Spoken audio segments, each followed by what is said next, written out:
Assalamualaikum warahmatullahi wabarakatuh. Ya, ini mungkin nanti secara singkat membahas tentang low vision ya. Sebenarnya apa sih low vision ini? Low vision ini istilah yang dipakai untuk menunjukkan bahwa adanya gangguan penglihatan yang ditandai dengan penurunan tajam penglihatan, tapi tidak dapat diperbaiki baik dengan kacamata atau lensa kontak atau pedan ataupun yang lain. Jadi memang low vision ini digunakan istilah yang digunakan untuk eh, menunjukkan bahwa penglihatannya terbatas dan tidak bisa diperbaiki secara penglihatan, tapi bisa dioptimalkan nantinya. Jadi ada beberapa jenisnya low vision ini bisa karena gangguan di penglihatan sentralnya atau di tengahnya, atau penglihatan perifer atau penglihatan tepinya. Mungkin tengahnya kelihatan tapi pinggirnya nggak kelihatan. Kemudian bisa juga night blindness, ini semakin gelap cahayanya akan semakin terganggu penglihatannya. Jadi ini mungkin bisa diibaratkan dengan buta senja, tapi mungkin lebih sering dikenal dengan buta senja atau night blindness itu. Kemudian selanjutnya adalah penglihatan kabur, memang kabur sekali atau kelihatan seperti berkabut. Jadi tanda gejalanya mungkin secara umum ada beberapa. Yang pertama adalah kesulitan untuk mengenali wajah. Mungkin karena kaburnya itu jadi agak sulit untuk mengenali wajah orang di depannya, terutama yang jaraknya jauh.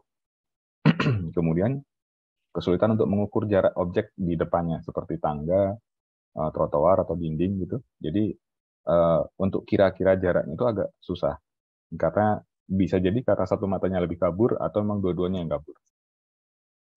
Kemudian warna-warna juga tampak berbeda, bisa pudar atau bisa kontrasnya yang menghilang ataupun sangat berbeda dari aslinya. Kemudian selanjutnya adalah melihat garis lurus itu seperti bengkok atau miring atau ada yang hilang bagiannya, atau bisa juga seperti tidak beraturan. Yang selanjutnya mungkin kesulitan untuk membaca. Jadi walaupun masih terlihat, tetapi tetap agak kesulitan untuk membaca karena memang ada terbatas di lapang pandangnya misalnya. Jadi membaca pun akan sedikit terganggu karena terbatasnya penglihatannya itu. Kemudian yang lain adalah sulit mengemudi di malam hari. Kalau di siang hari mungkin masih kelihatan terang, tapi pada malam hari akan sangat terganggu. Ini beberapa tanda-tanda atau gejala yang low vision secara umum ya. Ya, low vision ini merupakan efek dari kondisi tertentu ya. Jadi memang ada kondisi tertentu yang membuat adanya gangguan penglihatan, sehingga penglihatannya jadi terbatas. Bisa karena peradangan, bisa karena infeksi, trauma atau benturan, atau proses degeneratif, atau memang bisa ada karena hal lain. Dari lahir misalnya juga bisa. Salah satu contoh yang paling banyak adalah kelainan di retinanya. Contohnya seperti degenerasi makula. Ini makula ini adalah saraf retina yang pas di tengah, yang paling jelas penglihatannya. Kalau makulnya terganggu, penglihatan tengahnya yang hilang. Makanya pasien akan merasa terganggu sekali karena tengah-tengahnya hilang. Pinggirnya mungkin masih kelihatan, tapi tengahnya yang hilang. Glaukoma yang sudah lanjut juga bisa. Jadi penglihatannya sangat terbatas, cedera pada mata, kecelakaan misalnya, kemudian cedera pada otak, atau ada kelainan bawaan seperti mungkin kalau pernah dengar retinitis pigmentosa itu karena bawaan dari lahir, tapi mungkin manifestasinya bisa yang terganggu sekali sudah saat dewasa. Mungkin ada beberapa penyebab lain yang juga mengakibatkan penurunan penglihatan yang akhirnya sampai jadi low vision. Ya, jadi low vision ini sifatnya permanen ya, karena ini merupakan efek lanjut dari kondisi tertentu yang tidak bisa diatasi dengan kacamata, lensa atau operasi. Namun penglihatan tersebut masih bisa dioptimalkan, penglihatan sisa itu masih bisa dioptimalkan dengan beberapa bantuan alat. Jadi memang penglihatannya mungkin sudah tidak bisa dikoreksi, tapi masih bisa dioptimalkan dengan beberapa alat dan beberapa teknik. Jadi ada beberapa alat bantu yang bisa digunakan pada pasien low vision, seperti kacamata teleskopik. Ini prinsipnya adalah membesarkan ya. Jadi tulisan yang jauh ditambah dengan kacamata teleskopik jadi lebih dekat dan lebih besar. Ini akan sangat membantu pada pasien-pasien low vision. Kemudian kacamata pembesar untuk melihat dekat mungkin lebih enak dengan kacamata pembesar karena objeknya kelihatan lebih besar.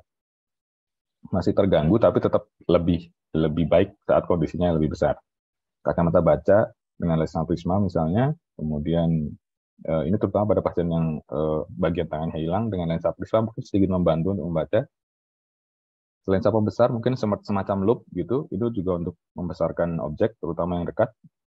Ini juga di sini terlihat ada beberapa gambar, itu pemakaiannya seperti itu, atau ini semacam CCTV ya, closed circuit television.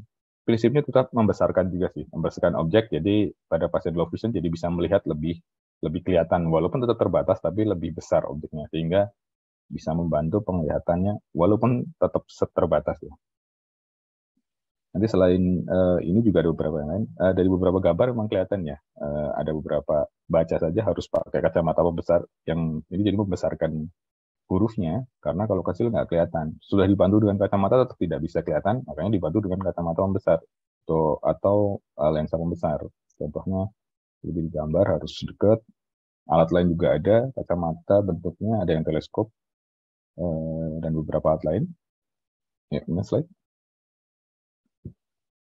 Ada peralatan optik lain, non-optik yang bisa juga membantu adalah aplikasi untuk pembaca. Jadi bisa karena sangat terbatas penglihatannya, kalau ingin baca bisa jadi suara ya, dari teks dirubah jadi suara. Kemudian bisa juga rekaman audio, itu sangat membantu.